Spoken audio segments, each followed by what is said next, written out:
Warahmatullahi wabarakatuh. Lillah ati a'malina may yahdihi wa may yudlil fala hadiyalah. Asyhadu an la ilaha illallah wahdahu la syarikalah wa asyhadu anna Muhammadan abduhu wa rasuluhu la nabiyya wa la rasula ba'dah. Amma ba'd. Ma'asyiral muslimin rahimani wa rahimakumullah. Alhamdulillah, kita bersyukur kepada Allah Subhanahu wa taala pada kesempatan yang cerah dan berbahagia ini.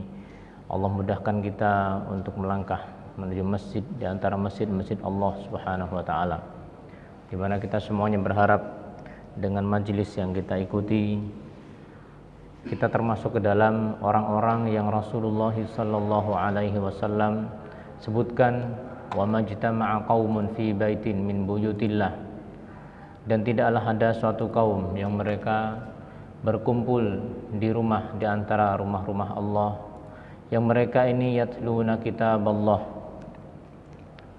mereka ini membaca firman Allah Subhanahu wa taala.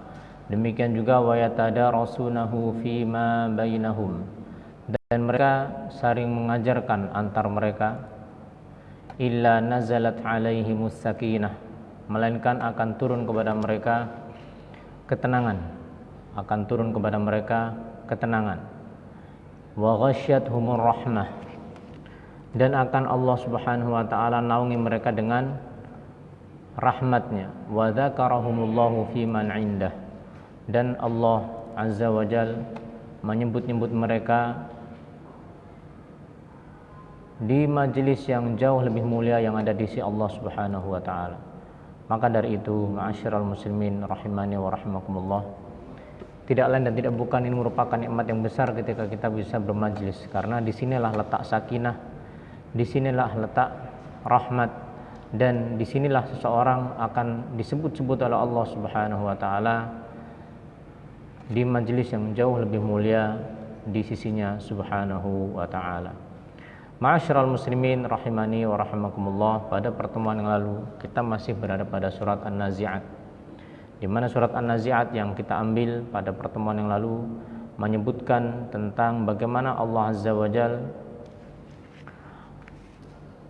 memberitakan tentang perbedaan antara orang mukmin dengan orang kafir, bagaimana mereka dicabut nyawanya. Wan nazi'ati gharqa, demi malaikat yang mencabut nyawa orang-orang kafir dengan keras. Wan nasyitati nashta, dan juga demi malaikat yang mencabut nyawa mukmin dengan lembut, dengan kelembutan. Kemudian Allah Subhanahu wa taala sebutkan di antara ahwal yaumil qiyamah, kengerian-kengerian yang ada pada hari kiamat, ya, di mana ada ditiup sangkakala. Demikian juga tiupan tersebut diikuti oleh tiupan yang kedua, dan ketika itu semua manusia mereka akan dibangkitkan, dan setelahnya mereka akan menemui Allah Subhanahu wa taala. Kemudian manusia terbagi, ada mereka yang lesu, qulubun yauma idzin wajifah absaruha khashi'ah, di mana mereka merasakan bahwa mereka akan mendapatkan keburukan setelah ini yang lebih buruk, dan ini merupakan kerugian yang besar, kata mereka. Qalu tilka idzan karratun khasirah. Kemudian Allah Subhanahu wa taala menyebutkan tentang kisah Nabi Musa dengan Firaun, atau di antara cuplikan kisah Nabi Musa dengan Firaun, di mana Allah Subhanahu wa taala menyebutkan kisah-kisah semisal ini tidak lain dan tidak bukan adalah dengan maksud. Yang pertama adalah untuk menghibur Nabi sallallahu alaihi wa ala alihi wasallam. Menghibur Nabi Muhammad sallallahu alaihi wasallam yang beliau itu mendapatkan gangguan yang luar biasa dari kaumnya. Maka dengan melihat kisah ini, Nabi sallallahu alaihi wasallam mendapatkan hiburan. Ternyata nabi-nabi sebelum beliau alaihi salatu wassalam pun mendapatkan gangguan yang demikian rupa, bahkan mendapatkan permusuhan yang tidak kalah hebatnya. Demikian juga kisah-kisah dalam Al-Quran memberikan informasi kepada orang-orang yang mereka menentang para rasul-rasul Allah Subhanahu wa taala bahwa mereka akan bernasib sama. Sunnatullah walan tajida li sunnatillahi tabdila. Kalian tidak akan bisa mendapati perubahan pada sunnatullah. Sunnatullah bahwa Allah akan memenangkan rasulnya dan Allah akan menyelamatkan orang-orang yang beriman, dan sunnatullah bahwa Allah akan membinasakan dan menghancurkan orang-orang yang menyelisih dan juga memusuhi rasul-rasul Allah Subhanahu wa taala. Ini diantara hikmah kisah-kisah yang ada dalam Al-Quran. Selain hikmah penetapan akan kerasulan Nabi Muhammad sallallahu alaihi wasallam. Betapa tidak, Nabi kita nggak pernah baca, Nabi kita tidak bisa menulis, Nabi kita itu seorang ummi, seorang yang tidak mengenal tulisan, tidak bisa baca tulis. Tetapi beliau menginformasikan kisah-kisah masa lalu yang itu diamini dan diiyakan, dikonfirm oleh orang-orang yang mereka membaca kitab-kitab mereka, kalangan ahlul kitab. Maka kisah Musa melawan Fir'aun ini merupakan bentuk kisah yang menjadi hujjah bagi orang-orang dari kalangan Bani Israel, orang-orang Yahudi, bahwasanya Rasul Muhammad sallallahu alaihi wasallam adalah benar-benar utusan dari Allah Subhanahu wa taala. Kita lanjutkan dan kita masih sedikit mundur pada firman Allah Subhanahu wa taala, hal ataka haditsu Musa. Oh, kecil. Berarti enggak pakai ini. Dipegang. Dipegang. Oh ya. Berarti enggak pakai ini. Iya, enggak apa-apa. Anak pegang. Tapi pegang repot. Ya. Tes. Soalnya anak ngubah-ngubah ini. Atau anak pakai dua-duanya deh, enggak apa-apa. Nah, gini aja. Baik, kita lanjutkan. Allah Subhanahu wa taala menyebutkan, hal ataka haditsu Musa, hal ja'aka ayyuhar rasulu khabaru Musa ma'a rabbih wa ma'aduhi Fir'aun. Wahai Rasul, telah datangkah kepadamu kabar tentang Musa dengan Rabb-nya dan bersama atau melawan musuhnya yaitu Fir'aun. Sudahkah datang kepadamu wahai Rasul? Iznadahu rabbuhu bil wadil muqaddasi tuwa. Yani hina nadahu rabbuhu subhanah biwadi tuwa al-mutahhar.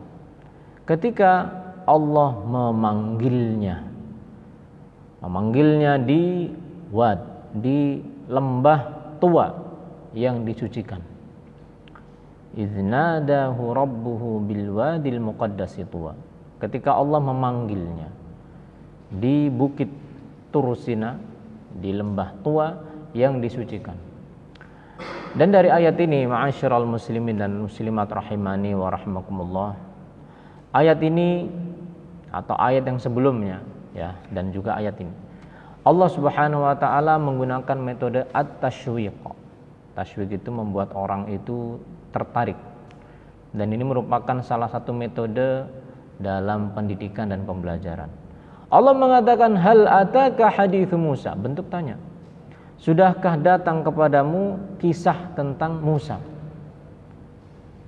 Maka metode ini juga yang dilakukan oleh Rasulullah sallallahu alaihi wasallam ketika mengajarkan para sahabat. Nabi terkadang bertanya, melempar pertanyaan dulu. Ala unabbiukum bi akbaril kabair. Mau tidak kalian aku beritahukan tentang dosa-dosa besar yang paling besar. Tanya dulu. Ya. Demikian juga Nabi sallallahu alaihi wasallam sering mengajukan pertanyaan semacam kuis. Untuk apa? Untuk memancing perhatian para sahabat radhiyallahu anhum ajma'in. Tahukah kalian apa perumpamaan yang paling mirip, pohon apa yang paling mirip dengan seorang mukmin? Dilempar dulu pertanyaan. Sehingga sahabat itu apa? Intibah. Mereka memperhatikan. Maka metode yang sama bisa kita gunakan ketika kita hendak memberitahukan kepada orang yang belajar dengan kita atau anak-anak kita, bahkan kita lempar dulu pertanyaan. Tahu tidak kisah demikian dan demikian? Pernah dengar tidak? Ya. Tahu tidak pahalanya, keutamaannya? Misalnya menyingkirkan gangguan dari jalan. Maka itu akan lebih mengena ketimbang sekedar misal menginformasikan demikian dan demikian keutamaannya seperti ini. Akan lebih mengena. Ini diantara metode dalam pembelajaran. Kemudian dari ayat yang ke-16, para ulama mereka mengambil faedah yang berkaitan dengan akidah, keyakinan ahlus sunnati wal jamaah. Apa itu? Bahwasanya Allah subhanahu wa ta'ala itu berbicara. Allah berbicara. Allah memiliki sifat al-kalam, pembicaraan, dengan pembicaraan yang sesuai dengan keagungan dan kemuliaan Allah subhanahu wa ta'ala. Dalam ayat yang lain Allah mengatakan wa kallamallahu Musa taklima, dan Allah mengajak Nabi Musa alaihi salam berbicara. Seperti apa bicaranya? Wallahu ta'ala a'lam.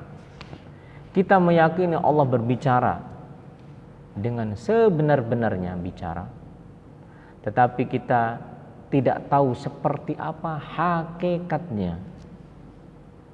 Ya. Dan para ulama mereka menegaskan berdasarkan ayat ini, iznadahu rabbuhu. Nida, panggilan itu adalah sesuatu yang dilakukan dengan suara. Maka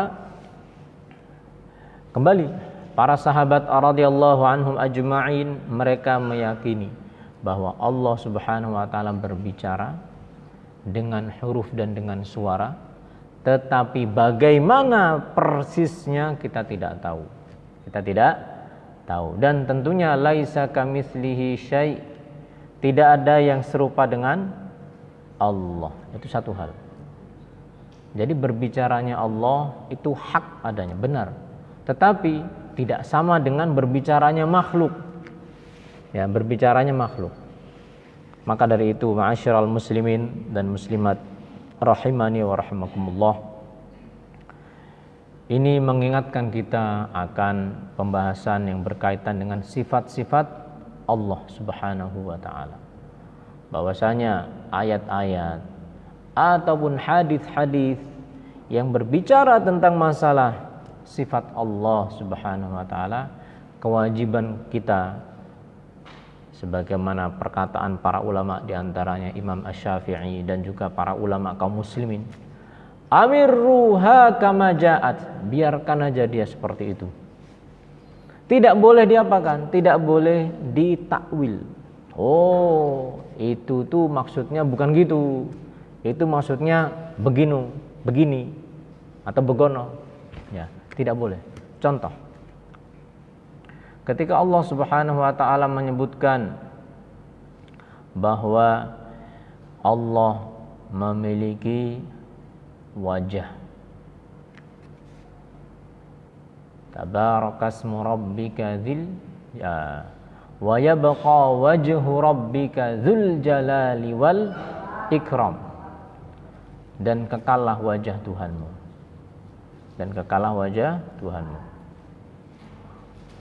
Maka kewajiban kita adalah kita menetapkan, ya, Allah subhanahu wa ta'ala menyebutkan sendiri di dalam Al-Quran Allah punya wajah. Kita tidak boleh kemudian menyimpangkan, dibawa kepada makna yang lain. Kita tidak boleh juga menyimpangkan tadi, kalau istilah dalam terminologi akidah itu namanya mentahrif. Tidak boleh kita simpangkan. Oh, itu maksudnya adalah pahala. Oh, itu maksudnya adalah sesuatu yang lain. Wajah itu ya wajah. Tetapi kita tidak boleh menyerupakan Allah. Kenapa? Karena Allah mengatakan laisa kamitslihi syai'. Tidak ada yang serupa dengan Allah. Manusia punya wajah. Makhluk yang lain, umpamanya kita ambil umpamanya kucing punya wajah. Tentunya tidak sama antara wajah manusia dengan wajah kucing. Maka demikianlah antara makhluk dengan makhluk, apalagi antara makhluk dengan Al-Khaliq. Sama-sama namanya tetapi beda hakikatnya. Tidak boleh juga kita menolak, saya enggak terima Allah punya wajah. Apa alasan Anda untuk menolak? Bukankah Allah menyebutkan di dalam Al-Quran bahwasanya dia punya wajah? Demikian juga tidak boleh kemudian menggambar-gambarkannya, menanyakan bagaimana sih sifat Allah berupa wajah itu. Enggak boleh. Kenapa?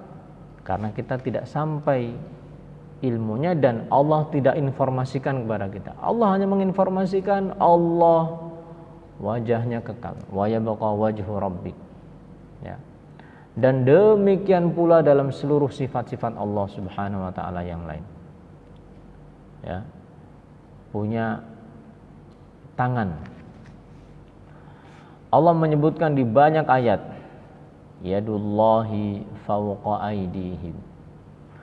Tangan Allah berada di atas tangan mereka. Demikian juga Allah menyebutkan tentang iblis, la'natullah alaihi la'natullah. Ketika iblis tidak mau sujud, kemudian Allah katakan kepadanya, ma mana'aka an tasjuda lima khalaqtu biyadayya. Iblis, apa yang menghalangimu untuk sujud kepada Adam yang telah aku ciptakan dengan kedua tanganku? Ya, kedua tanganku. Ini semua menegaskan Allah Subhanahu wa taala benar-benar memiliki tangan. Tetapi tidak boleh kita kemudian yang pertama, itu maksudnya bukan tangan itu. Itu maksudnya adalah kekuatan, qudrah atau misalnya kekuasaan. Tidak. Itu namanya mentahrif. Tidak boleh juga seseorang menolak, saya enggak terima lah. Kenapa? Karena ayatnya jelas. Hadisnya pun jelas tentang masalah tersebut.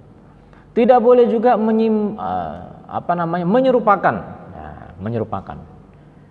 Yaitu apa? Itu seperti tangan makhluk seperti ini. Jarinya 5, enggak boleh. Kenapa? Tidak ada keterangan tentang itu. Ya. Bukankah makhluk dengan makhluk yang lain beda? Ya. Beda. Demikian juga tidak boleh membagaimanakannya.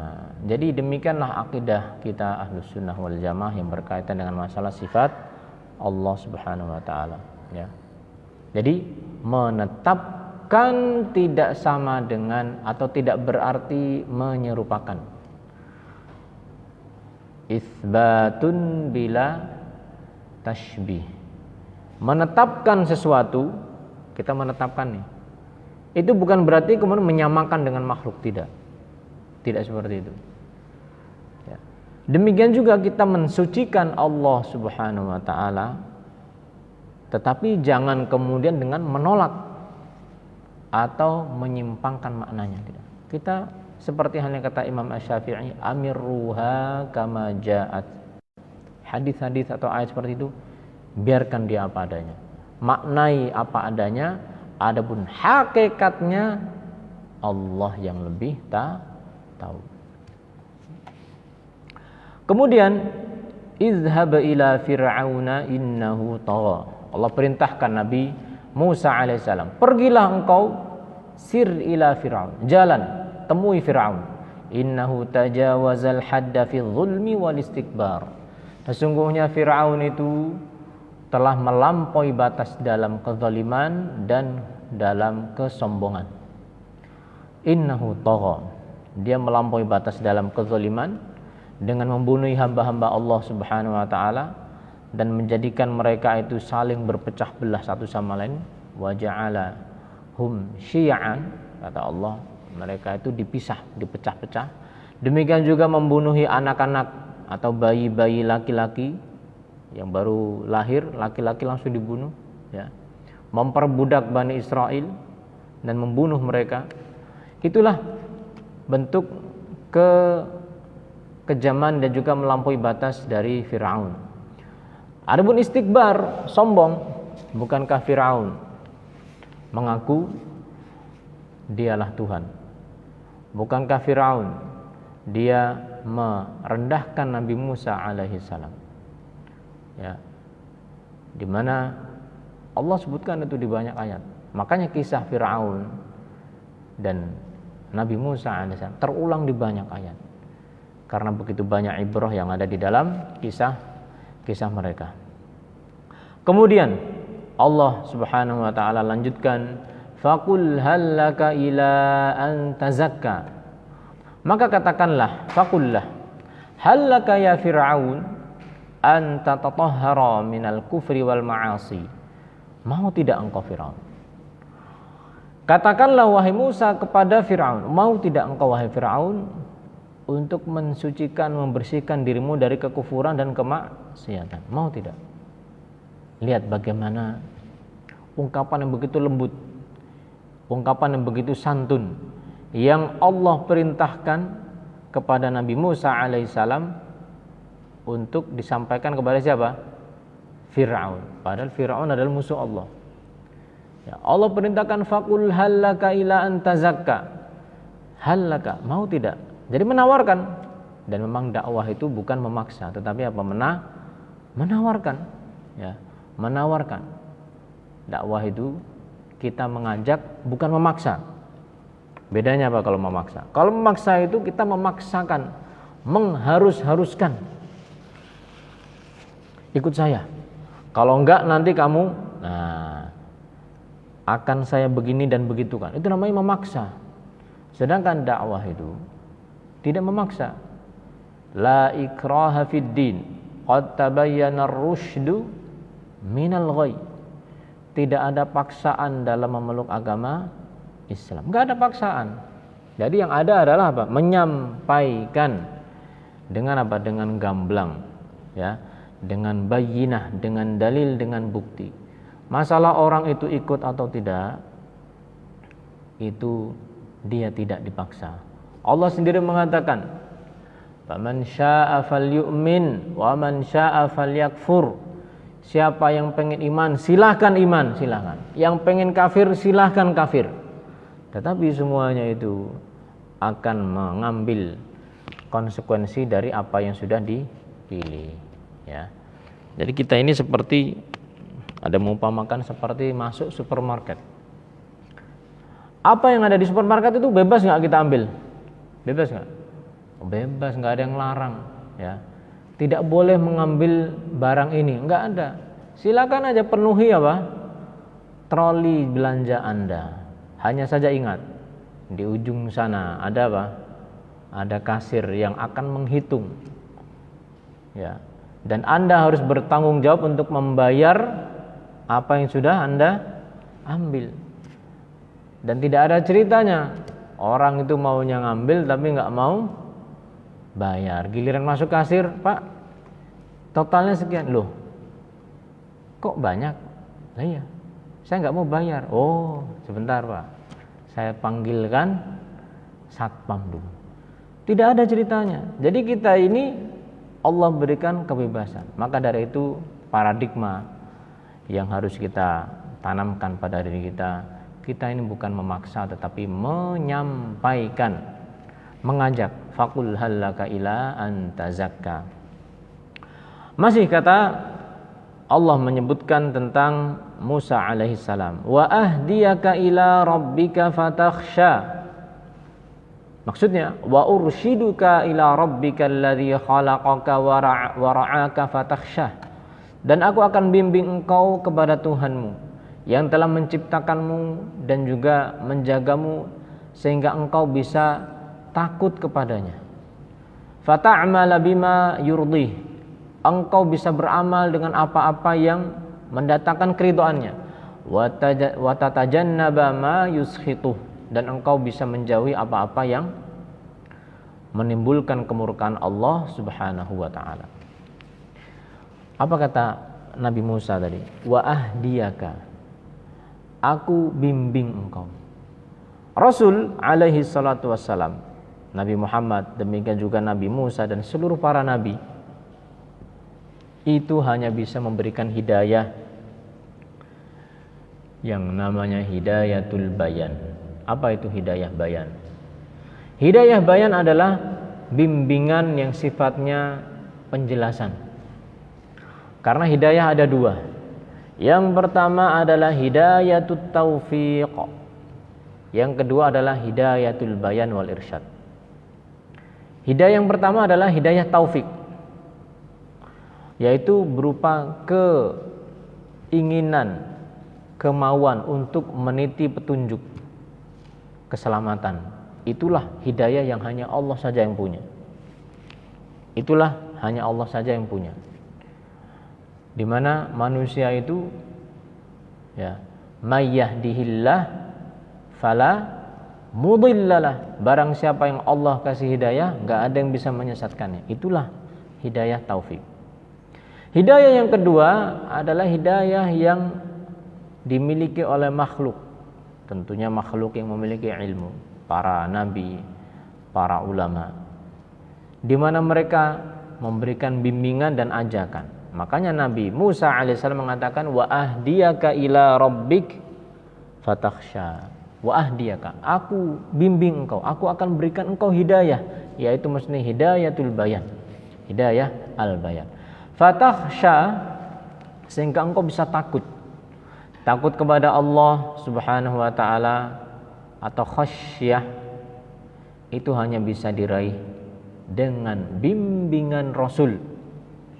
Dengan bimbingan Rasul. Berdasarkan ayat ini, maka diambil faedah bahwa seseorang yang ingin khasyatullah, ingin takut kepada Allah, maka hanya bisa dia tempuh itu dengan cara mengikuti petunjuk Rasul Allah Subhanahu wa ta'ala. Kenapa? Karena Rasul itulah yang mendapatkan informasi wahyu dari Allah. Begini loh cara sampai kepada Allah, begini loh cara takut kepada Allah, begini cara bertakwa kepada Allah. Itu Rasul. Sehingga agama itu tidak bisa dengan menggunakan perasaan semata. Perasaan saya, menurut renungan saya, atau tidak bisa seseorang itu mengarang-arang. Ya, saya ini misalnya pengen mendekatkan kepada Allah yang Maha Mencipta. Tidak bisa kemudian seseorang itu dia melakukan hal-hal yang menurutnya itu baik. Misalnya apa? Kemudian dia pergi ke satu tempat, dia kontemplasi di situ, dia merenung, ya. Maka yang didapat bukan khasyah, yang didapat adalah dhalalah. Dia akan tersesat. Tidak akan mendapatkan hakikat dari khasyatullah. Tidak akan mendapatkan dari hakikat rasa takut kepada Allah Subhanahu wa ta'ala. Justru malah dia akan disesatkan oleh syaitan. Kemudian Allah lanjutkan di ayat yang ke-20, fa'arahul ayatal kubra. Maksudnya, fa'azhara lahu Musa alaihi salam al-alamatal uzma. Musa alaihi salam tampakkan kepada Fir'aun tanda mukjizat yang besar, ad-dallata ala annahu rasulun min rabbih, sebagai bukti bahwasanya Musa memang utusan dari Allah Subhanahu wa taala. Apa? Wahyal yadu wal 'asa, ya, yaitu tongkat dan juga tangan. Ada apa dengan tongkat, ada apa dengan tangan? Tongkat Nabi Musa alaihissalam itu bisa menjadi ular, ma'ruf.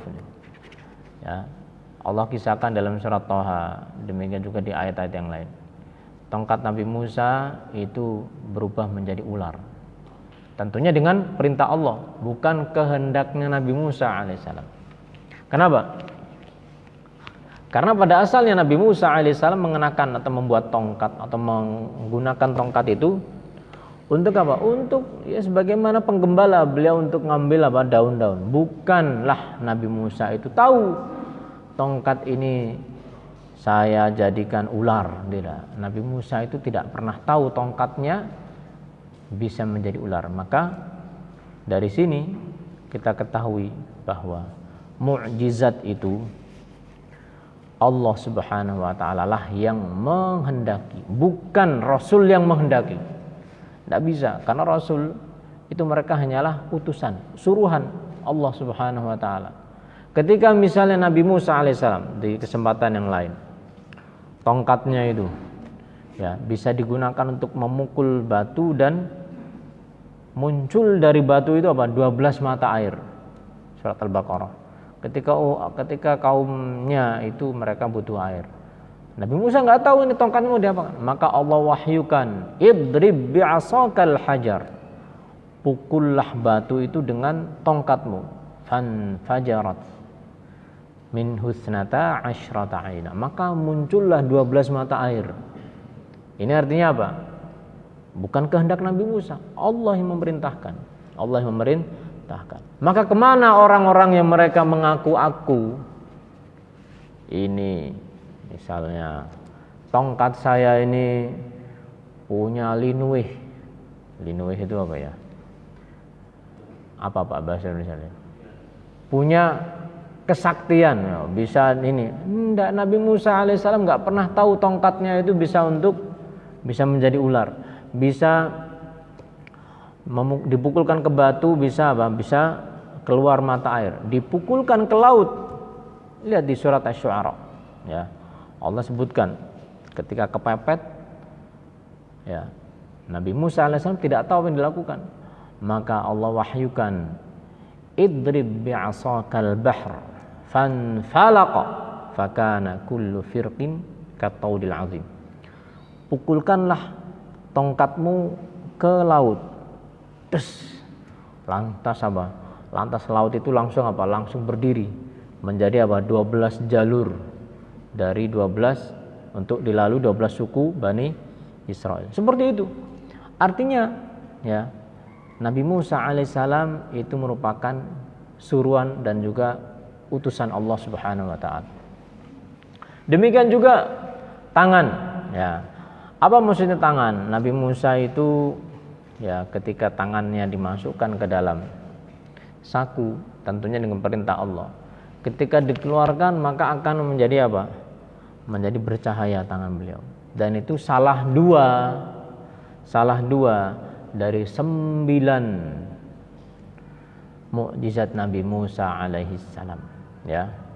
Allah mengatakan di surat Al-A'raf, fa arsalna 'alaihimut tufana wal jarad wal qummala wad dafadi'a wad dama ayatin mufassalat. Di antara tanda-tanda kebesaran Allah yang ditampakkan kepada Nabi Musa di antara yang lain adalah apa? Adanya tufan, adanya banjir, kemudian jarad, belalang, kemudian wal qummal, adanya kutu, wad dafadi', adanya katak, wad dam, demikian juga adanya darah, ya. Dan ini semua adalah di antara bentuk mukjizat Nabi Musa alaihissalam. Allah sebutkan di ayat yang lain di surat An-Naml. Allah katakan fi tis'i ayatin ila fir'auna wa qaumi. Engkau itu membawa 9 mukjizat kepada Fir'aun dan juga kaumnya. Ya, kepada Fir'aun dan juga kaumnya. Inilah yang disebutkan. Jadi kalau disebutkan 9 itu apa saja? 9 pertama itu apa? Tangan. Ya. Kemudian apa? Tongkat. Kemudian paceklik yang lama. Kemudian kurangnya buah-buahan. Kemudian adanya banjir. Kemudian belalang. Kemudian kutu. Kemudian katak. Kemudian darah. Ya, ada 9. Sebagaimana yang Allah Subhanahu wa taala sebutkan di banyak ayat tentang masalah hal tersebut. Fi tis'i ayatin ila fir'auna wa qaumi. Taib. Fa'arahul ayatal kubra. Akan tetapi bagaimana Fir'aun la'natullah alaihi? Fakadzdzaba wa 'asa. Fama kana min fir'auna illa annahu kadzdzaba bihadhil alamah. Tetapi Fir'aun ini mendustakan seluruh tanda-tanda ini.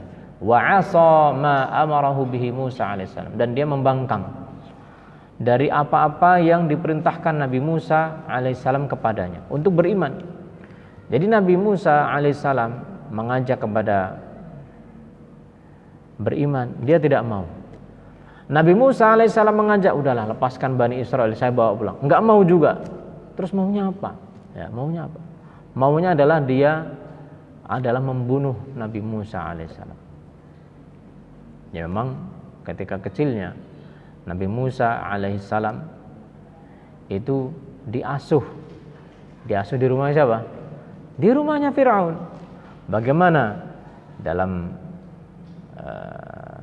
kisah di surat Asy-Syu'ara, Allah sebutkan tentang bagaimana Nabi Musa alaihissalam yang ketika itu masih kecil, demikian surat Thaha dan juga yang lainnya, itu apa? Dihanyutkan oleh ibunda beliau. Ya, surat Al-Qasas menyebutkan detail juga. Dihanyutkan karena ibunya itu takut Nabi Musa itu lahir di tahun di mana bayi laki-laki itu apa? Wajib dibunuh semuanya atas petunjuk dari bapak penyihir. Jadi petunjuk dari bapak penyihir kepada Fir'aun, bayi laki-laki bunuh semuanya. Semuanya dibunuh. Nabi Musa lahir di tahun tersebut, lantas dihanyutkan oleh Allah, dihanyutkan oleh ibunda beliau. Kemudian sampailah kemana? Ke istananya Fir'aun. Dipungutlah oleh istrinya Fir'aun, Asiyah bintu Muzahim radhiyallahu anha. Asiyah melihat, ya, qurratu 'ainil li walak, la taqtuluh. Qurratu 'ainil li walak. Jangan dibunuh bayi ini. Ini bayinya itu menjadi penyejuk mata buatku dan buatmu. Apa jawabnya Firaun?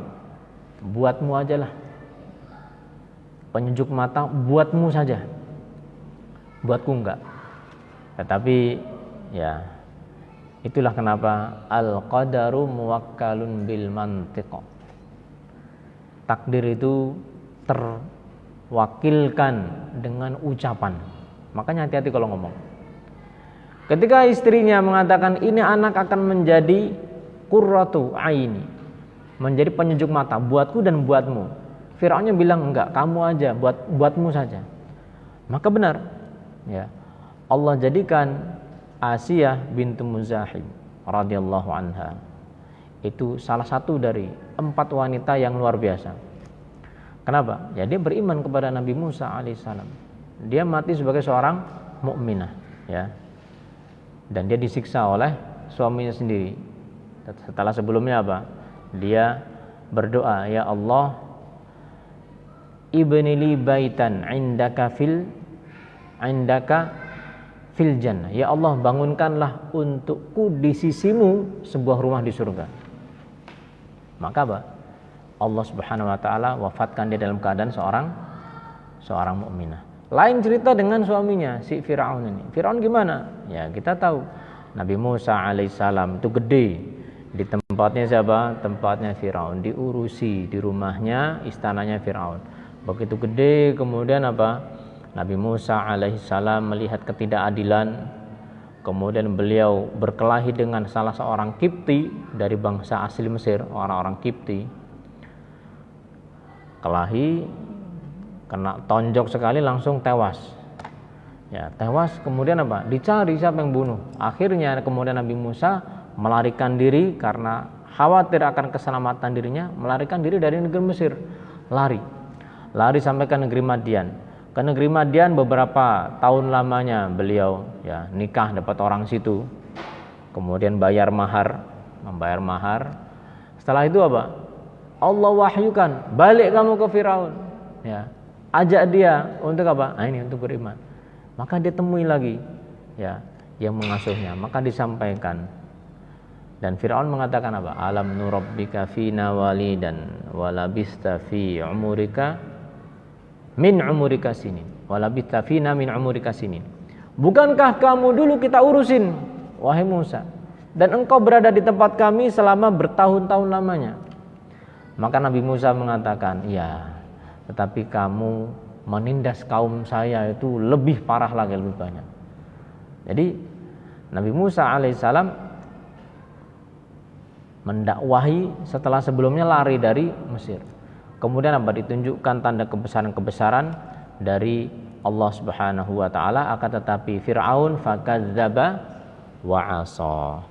Bahkan apa kata Allah? Tsumma adbara yas'a fahasyara fanada. Tsumma a'rada 'anil imani bima ja'a bihi Musa. Dia berpaling dari keimanan yang didakwahkan oleh Nabi Musa alaihissalam. Fahasyara fanada, dan dia mengumpulkan orang-orangnya. Fahasyara ay raja'a wa yajma'u junudahu limughalabati Musa, mengumpulkan orang-orangnya, pasukannya untuk menghabisi Nabi Musa. Bahkan dia fanada, berteriak, mengatakan kepada kaumnya, apa katanya? Ana rabbukumul a'la. Faqala ana rabbukumul a'la. Kata Firaun, ana rabbukum, akulah Tuhan kalian. Fala ta'ata li ghairi 'alaikum, maka kalian tidak boleh taat kepada selainku, ya.